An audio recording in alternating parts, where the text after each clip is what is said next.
Deus amado, Deus querido, nós te glorificamos pelo privilégio de conhecermos o teu nome e a tua palavra, pois declaramos e cremos que sem ti nada podemos fazer. Se não fosse a tua palavra chegar até nós, estaríamos ainda errantes, sem destino, sem saber para onde ir. Mas a tua palavra tem sido para nós o que o Senhor tem declarado: lâmpada para os nossos pés e luz para o nosso caminho. E verdadeiramente quem te segue não andará em trevas, e ainda passou da morte para a vida. Te glorificamos nesta manhã, ó Deus, por este reconhecimento e por vermos que esta realidade tem sido, ó Deus, uma constante nas nossas vidas. Reconhecemos a morte que tínhamos e entendemos a vida que hoje desfrutamos. E nesta manhã então te pedimos, ó Deus, que não palavras de homens, que não vozes humanas, mas que a graça, o mover do teu Espírito venha sobre nós e nos conduza às águas profundas da revelação, do discernimento e da sabedoria, para que o Senhor possa olhar para nós dos altos céus e nos ver como instrumentos úteis, capazes de levar adiante o teu propósito sobre a terra. E que, ó Deus, seja pela morte, seja pela vida, mas que o teu nome seja glorificado. É o que te pedimos e agradecemos nesta manhã, em nome de Jesus. Amém. Então, no segundo bloco da nossa apostila, na página 3, nós ainda continuamos com uma simbologia mais relacionada a cores. Na verdade, Deus tem dado graça e misericórdia. Quando eu digo, irmão, você sonhou? Escreve aí e traz para a gente, porque naquilo que nós não sabemos, orando, passaremos a saber se Deus tem naquilo um propósito para nós. Então nós vemos que existe na natureza algumas cores que são cores definidas. Eu estou chamando de definidas, né? São cores que você encontra na natureza. Por exemplo, o branco. O branco é uma cor definida. Vamos dizer, o verde. O verde é uma cor definida. O amarelo, o azul, o preto. São cores que são definidas. Cada uma delas tem o seu sentido. Cada uma delas tem um significado espiritual. Sim, sem dúvida. Deus usa tudo para falar ao homem. Deus usa a simbologia das árvores, usa a simbologia da terra, usa a simbologia das águas, usa a simbologia do ouro, usa a simbologia dos números, usa a simbologia das cores. Tudo é motivo e razão para Deus falar ao homem. De acordo com o que nós caminhamos e entendemos, Deus vai se aprofundando na linguagem de como falar conosco. E vai nos revelando cada vez coisas mais profundas. Observando um vídeo sobre arqueologia esses dias, eu vi o homem afirmar que Noé entrou na arca no dia 14 de maio. E ele ainda diz o ano, 2000 e qualquer coisa. Falei, não, é demais. Noé entrou na arca no dia 14 de maio? O que você lembra que aconteceu em 14 de maio? A restauração da nação de Israel. Ora, isso aí deve ter muita coisa para nós ainda aprendermos. O vídeo é de 5 horas, eu ainda não pude prosseguir. É o tipo da coisa que... Então, veja bem, à medida que você caminha, estuda, pesquisa, Deus vai podendo falar com você de coisas cada vez mais profundas. Tem pessoas que são crentes, sim, mas eles vivem na superfície do evangelho. É como aquela pessoa que chega na praia e molha o dedinho, né? Ai, a água está fria, tá uma delícia, mas está muito fria, eu não vou mergulhar não. Tem aquele camarada que vem correndo da areia, dá um salto triplo e tchá! Assim é o evangelho, né?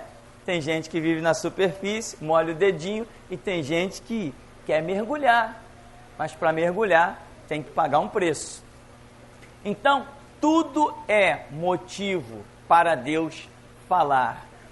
Você vê que tem cores na natureza que não são cores definidas.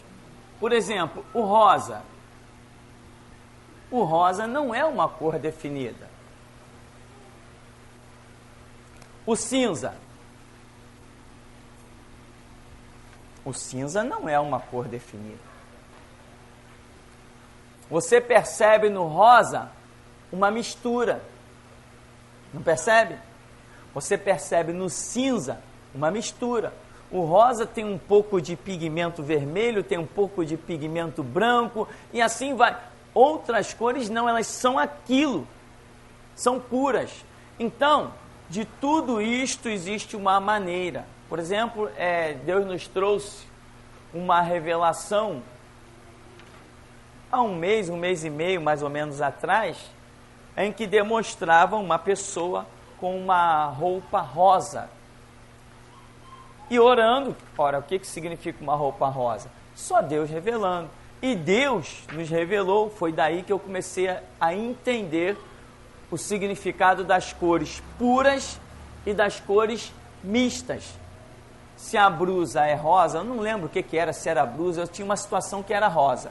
E essa situação que é ressaltada como rosa, está demonstrando uma posição, como você classificaria? Uma posição? Fala alto. Não, uma posição misturada, não, uma posição indefinida. Entendeu? Agora, se Deus demonstra que é verde, o verde Deus nos revelou que está ligado a uma preparação. A pessoa está sendo preparada. Para quê? Para uma infinidade de coisas, no propósito de Deus. Está sendo preparada. O amarelo representa a realeza, a glória de Deus, né? O ouro.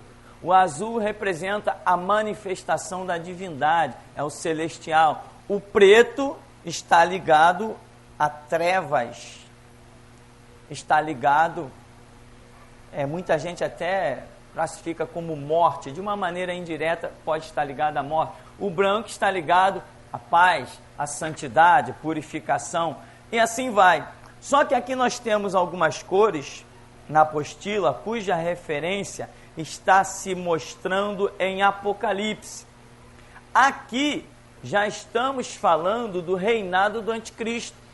Então, se eu estou vivendo uma dispensação em que há propósitos de Deus sendo exercidos nela, existem contextos dentro dessa dispensação.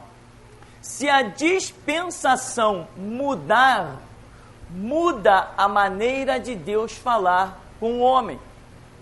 E é isto que ocasionou a queda de Israel, que não entendeu isso, e é isso que vai ocasionar que milhões de evangélicos não serão arrebatados, porque eles não entenderão a mudança da dispensação, da graça para um curto período chamado restauração. Por não entender a dispensação da restauração, não serão arrebatados. Então, quando muda a dispensação, muda as coisas.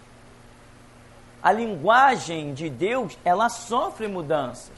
Por isso, uma coisa que eu acho tão tremenda quando o anjo diz para Daniel que Deus muda os tempos e as estações. Isso para mim é muito profundo. Se ele muda os tempos e as estações, se ele tinha um propósito para cumprir hoje e não acha ninguém para cumprir aquele propósito, ele dá um jeito de não perder tempo e cumprir aquele propósito até que ele encontre alguém. Porque ele consegue, na sua soberania e no seu transcendentalismo, mudar os tempos e as estações. Nós nem percebemos e Deus dá o seu jeito, no seu poder infinito. Isso para mim é tremendo. Então, na dispensação do reinado do anticristo, nós vemos lá o cavalo branco. O branco, que seria santidade e paz, ali vira uma falsa santidade e uma falsa paz. O vermelho, que normalmente representa a vitória no sangue de Cristo, uma vitória inquestionável. Muitas vezes profetas já se levantaram, né, demonstrando, olha, vejo isso e tal, e vejo uma faixa vermelha, e vejo não sei o quê, e a vitória vem no sangue de Cristo, e essas coisas assim. Muitas dessas situações, no reinado do anticristo, ela muda. O vermelho, ele passa a ser guerra, derramamento de sangue, não em prol do bem, mas por uma ação do mal. Depois nós temos o preto, que normalmente já representa a peste, a fome, né? Lá no reinado do anticristo, ele é confirmado, né? É o cavalo da fome. Se vem fome, vem pestes, vem sofrimentos. E tem, por fim, o amarelo, que de um modo geral, sendo a glória de Deus, a manifestação da divindade, né? A glória da palavra, a realeza, lá no reinado do anticristo, enquanto no natural ele é a maior glória, lá no reinado do anticristo ele representa morte e inferno. Por quê? Porque há uma mudança de dispensação. Agora, quem discerne isso? Só quem realmente tem entendimento. Porque muitos crentes por aí não vão entender. Sim, até aqui na igreja, Deus já tem mostrado sonhos, visões e revelações de situações, pessoas que passaram e etc., vestidas toda de branco. E muita gente não discerne. Porque você aí tem que entender a dispensação que está incidindo sobre o contexto pessoal da vida daquela pessoa, né? Então, analisando o antes e o atual, muitas vezes Deus está mostrando que aquela pessoa de branco, ela está numa falsa paz, porque o princípio da cabeça dela não é de acordo com o princípio do cristianismo. Por exemplo, uma pessoa pode estar vestida de branco, sendo mostrada fazendo a obra, e na verdade o que Deus esteja querendo demonstrar com aquela pessoa vestida de branco, fazendo a obra, de Bíblia na mão, é querendo demonstrar que ela está reprovada. Depende de quê? Depende do cenário aonde o sonho, a visão, a revelação se passa. Depende do cenário. Então, é a dispensação pessoal, aquilo que está incidindo sobre a vida da pessoa. Então, tudo é na base da oração, sem pressa, muita calma. Então nós temos cores aí diversas, você vai encontrar muitas cores pela Escritura. Você vê que o dragão, ele é... Qual é a cor do dragão? Vermelho. Toda vez que a Bíblia especifica uma cor para o dragão, especifica uma cor vermelha. Por quê? O que representa o dragão? O dragão representa a organização do anticristo já montada, pronta, preparada. E quando esta organização estiver montada, ela vem com a guerra. Ela vem com o objetivo de matar, como Jesus falou, é roubar, matar e destruir. Então, o dragão, sempre ele é vermelho. Nunca você viu, nem verá na Escritura, não vai encontrar uma referência de cor ao dragão que não seja vermelho. Porque quando o anticristo se levantar com um reinado mundial, ele vem para fazer guerra. Guerra a quem?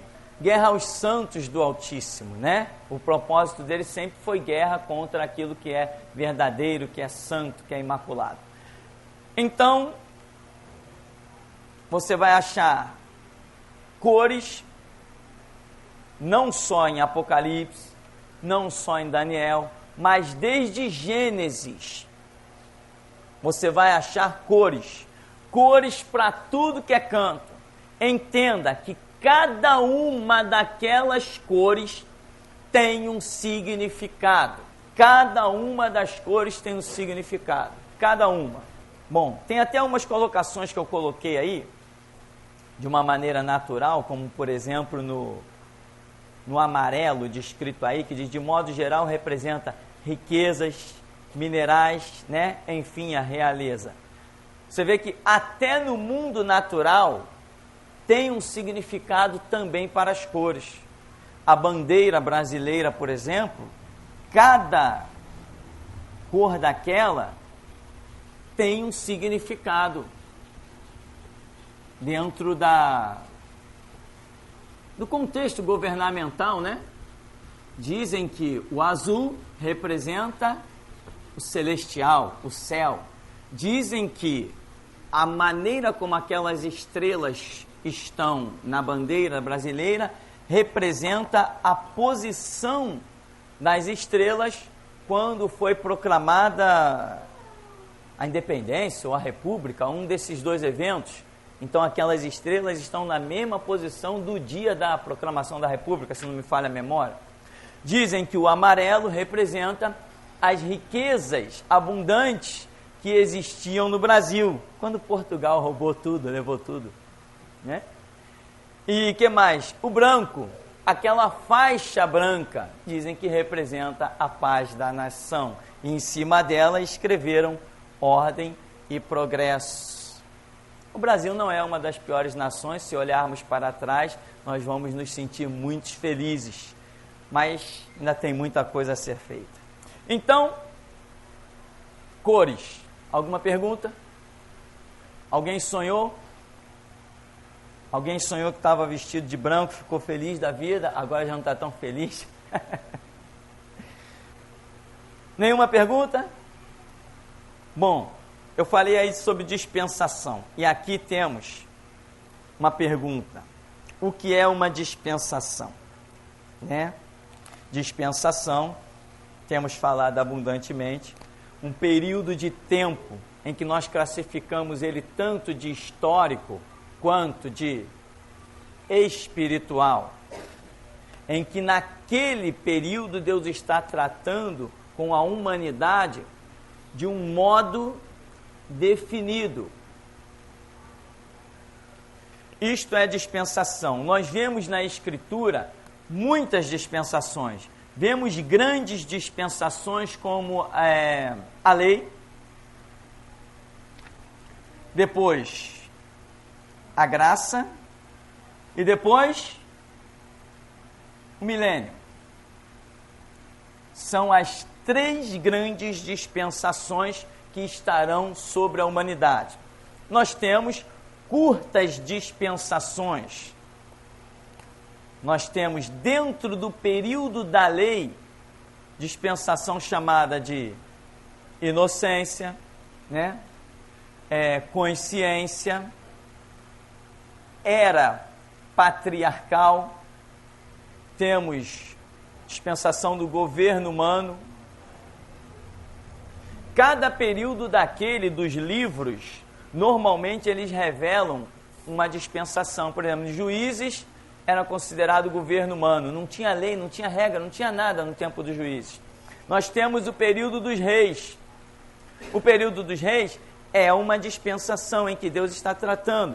Temos um período que, por exemplo, antes que existissem os reis, antes que fosse levantado o primeiro rei, que foi Saul, Deus estava tratando com o seu povo de uma maneira. Então, tudo isso, uma grande dispensação chamada lei, mas dentro desta dispensação enorme, que durou milhares de anos, nós temos várias subdispensações.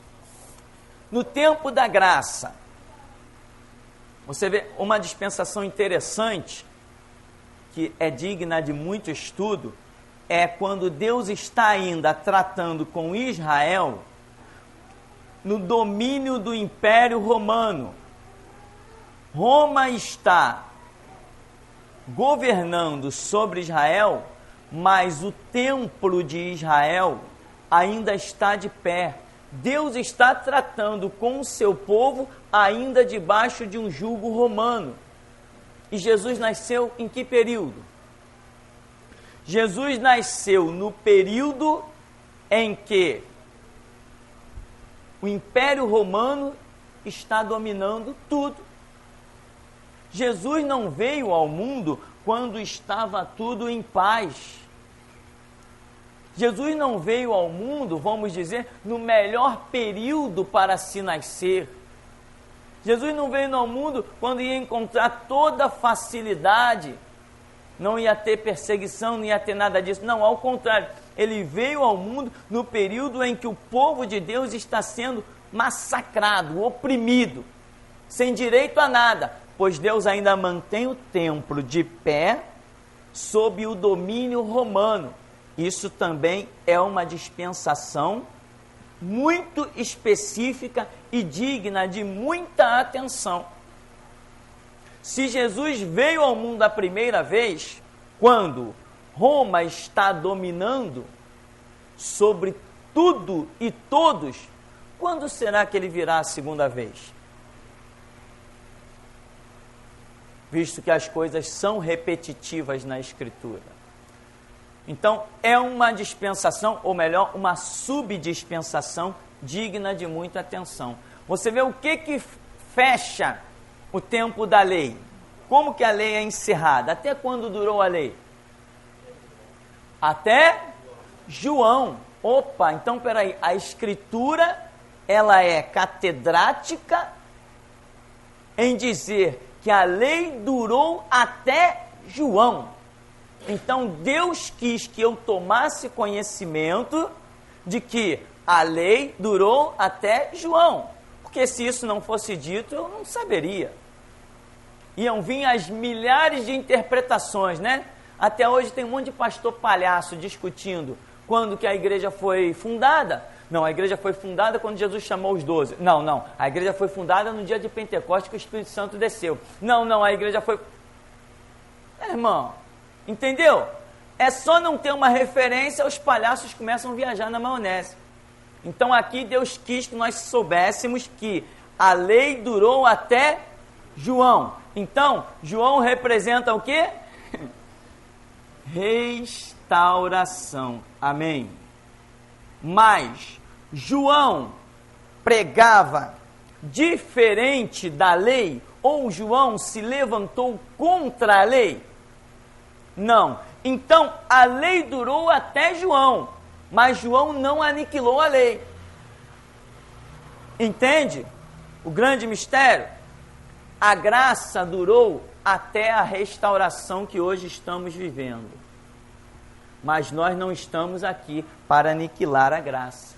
Ela vai continuar galopando junto conosco. Mas o chamado é restauração. Quem não deu ouvidos a João e não seguiu aquele que ele apontou, dançou. Mesma coisa hoje. Quem não der ouvidos à voz da restauração, dançou. Milhões de evangélicos no mundo inteiro não serão arrebatados porque não vão perceber isso, não vão entender isso. Mas nossa parte nós vamos fazer. Então, a lei durou até João, que foi restauração. A graça dura até de novo o tempo da restauração. Depois vem um outro períodozinho, né? Chamado o quê? Reinado do anticristo, né? 7 anos. E depois uma outra imensa dispensação de 1000 anos, chamado milênio, em que nós estaremos reinando com Cristo. Então nós vemos isso, dispensações e subdispensações. O que mais tem assassinado pessoas é a falta do entendimento nas subdispensações. Veja que os judeus disseram para Jesus, disseram para João Batista: nós temos por pai Abraão, e a lei de Moisés, e não sei o que. Você vê que eles estão apelando para uma visão da grande dispensação. é falando de Abraão, é falando de Moisés, é a visão deles. Eles não entendem que entra em cena uma subdispensação.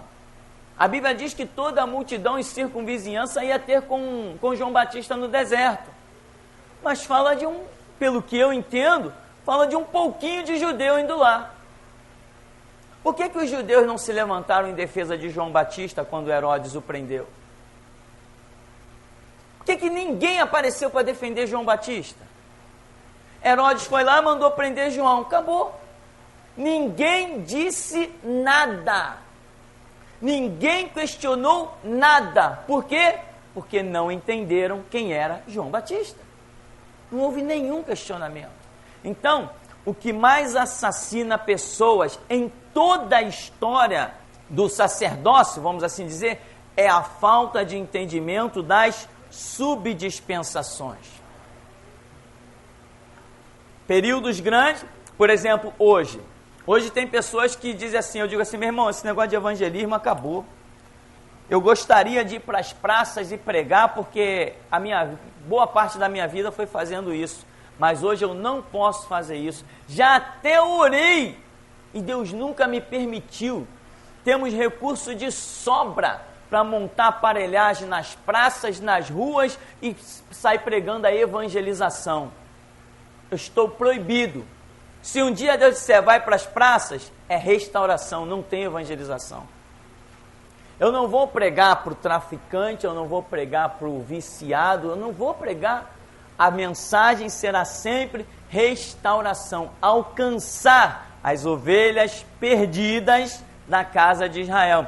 Muita gente não entende. Não, é tempo da graça, eu vou evangelizar. Eu vou falar que Jesus é bom, vou falar do amor, vou falar da paz, vou falar da esperança, com visão de evangelização. Está cortado. Hoje existe uma subdispensação dentro desse tempo da graça, que é restauração. Restauração não é eu subir no morro para pegar o traficante. É eu ir dentro das igrejas caídas e pregar o crente que está fracassado. E os pastores, felizes, né? Tem um irmão aí na igreja que teve um sonho, o irmão Francisco, teve um sonho em que nós chegávamos, né? O sonho é um pouco grande, mas esse detalhe, nós chegávamos em uma área onde tinha uma água suja, a água muito suja. E tinha vários peixes nesta água. E tinha algumas serpentes que se colocavam como para proteger esses peixes. E nós, quando tentávamos pegar os peixes, as serpentes tentavam nos picar. Mas no sonho, mesmo assim, nós conseguimos pegar muitos peixes. Né? A água suja representa as igrejas fracassadas, as serpentes representam as lideranças e os peixes são aqueles que nós queremos realmente restaurar e resgatar. Né? Tem outros detalhes no sonho. Então, o nosso ministério hoje é restauração. Muita gente não compreende, mas o que importa é que você entenda a sua missão, o seu chamado e ande nele. Eu já peguei gente me dizendo, mas você não pode falar isso? Eu digo assim, quem vai calar minha boca? Enquanto não aparecer alguém que me cale, eu vou falar. Mas você não pode pensar desse jeito. Eu falei, quem vai me impedir de pensar? Mas você não pode escrever isso, você não pode gravar isso. Eu falei, quem vai me impedir? Entende, meu irmão? Você tem que saber qual é a sua missão, qual o propósito de Deus com a sua vida. Não dê ouvidos a ninguém a não ser Deus. Entra no teu quarto, fecha a tua porta, fala com teu Deus. Aquilo que Ele te disser, vai e faça. Perguntas? A igreja teve início ali naquela palavra de João Batista, que diz, aquela palavra, a lei durou até João, ali foi que iniciou a igreja? Não, eu não sei. Eu não sei. A Bíblia não diz quando começou a igreja. Que momento Jesus definiu como princípio da igreja? A igreja precisa de quê? De palavra. A igreja precisa de quê? Do Espírito Santo. A igreja precisa de quê? Do sacrifício de Cristo. Então, a partir do momento que temos tudo isso, temos a igreja. Mas em que momento Jesus disse, olha, eu a partir daqui estou edificando a minha igreja? Em nenhum momento. Quando Pedro disse, tu és o Cristo, o Filho do Deus vivo, Jesus diz assim, bem-aventurado és tu. Sobre esta palavra, sobre esta rocha, eu edificarei, futuro. Eu edificarei a minha igreja. Jesus edificou, mas em qual momento? Né? Então nós não podemos incorrer no mesmo erro que tanta gente tem incorrido. O fato é que a igreja está aí. A glória de Deus está aí. Temos ela? Temos. Vamos marchar, conquistar, triunfar, ajuntar tesouro e vamos chegar lá em cima para receber o nosso galardão. Quando começou a igreja? Não sei, eu sei que ela hoje está na minha vida. Né? Então, essa é a visão. Porque senão a gente acaba virando mais teólogo do que cristão. Não vale a pena. Temos que ser mais cristão do que teólogo. Né? Bom, para concluirmos então esse blocozinho, e falar bloco nesse período é complicado, né? Aqui nós temos a Bíblia e a ciência, em que fala algumas passagens bíblicas que a Escritura já estava há milhares de anos demonstrando coisas que a ciência só foi descobrir e discutiram durante muito tempo depois. Por exemplo, a esfericidade da Terra, ou seja, a Terra é esférica, a Terra é redonda. Quanta gente a Igreja Católica queimou na fogueira por causa dessa declaração. A Igreja Católica, quando eu digo Igreja Católica, eu estou dizendo aqueles que tinham os principais pergaminhos, os principais rolos bíblicos, que era a Igreja Católica. Na Idade Média, a Igreja, século XV, XVI, ali um pouquinho antes de Lutero, 12, 13, a Igreja Católica conseguiu cercar de tal maneira os escritos bíblicos que ela jogou a sociedade em profundas trevas espirituais. Ela proibiu a leitura da Bíblia. Proibiu. Morria. Eles matavam quem tivesse um exemplar bíblico e ousasse ler, e ousasse dar alguma interpretação. Eles matavam, assassinavam. Então, os cientistas, né, Ptolomeu e os demais, que me foge a memória, começaram a estudar, inventar instrumentos científicos e chegaram à conclusão de que a Terra era redonda. Exatamente, redonda e achatada nos polos, exatamente como se vê que é hoje. E a Igreja Católica montou tribunais, levou essas pessoas e os obrigou a declarar o contrário. Obrigou, senão iam morrer. Teve um que chegou à conclusão de que a Terra gira. Gira ou não gira? Claro que gira. A Igreja Católica levou o homem a um tribunal e ele teve que dizer o contrário. Senão ele ia morrer na fogueira, como um bruxo, como um feiticeiro. E o homem chegou no tribunal. Então você contradiz o seu escrito, seja lá o quê? Está pronto a dizer que a Terra não gira? Aí o homem falou assim, estou. A Terra não gira. Tá liberado. Aí ele saiu, mas que gira, gira. E gira ou não gira? Claro que gira, a Terra gira. Então, a Igreja Católica tinha uma força fora do comum. Por que ela tinha essa força? Porque a Igreja Católica, ela não era só um aspecto religioso. A Igreja Católica representava tudo que fosse governo que você imaginasse. Rei, imperadores, exército, tudo era domínio deles, domínio católico. Afinal de contas, a Igreja Católica é uma sequência de quê? Do Império Romano. Então era algo com muita força. e obrigava pessoas a confessar. Então, lá em Isaías já estava demonstrando, dando a entender que a terra é redonda. As estrelas são incontáveis. Lá em Jeremias está dizendo que as estrelas são incontáveis. Por que isso? Certa vez, um cientista criticou a Bíblia. E ele falou assim, olha, a Bíblia não é palavra de Deus, enfim, nos taxou de idiotas. Porque eles criaram um telescópio e observaram as estrelas e delimitaram. Está ali, ó, as estrelas estão ali, tá vendo? Estamos vendo todas as estrelas. Porque o camarada inventou um telescópio, né, que chama. Inventou um telescópio. Aí ele falou, tá aqui, as estrelas estão aí, como que são incontáveis? Aí não passou uns bons anos, inventou-se um telescópio muito mais possante, o camarada olhou para o mesmo lugar que tinha olhado anos antes e viu que ele não podia contar as estrelas. Tinha aparecido mais uma quantidade infinita de estrelas. E cada vez que se inventava telescópios mais possantes, mais estrelas eram vistas. E se inventava mais possante e mais estrelas eram vistas. Então eles também tiveram que chegar à conclusão de que as estrelas são incontáveis. O universo envelhecendo, diz o Salmo 102. Os cientistas hoje estão dizendo que o universo está envelhecendo.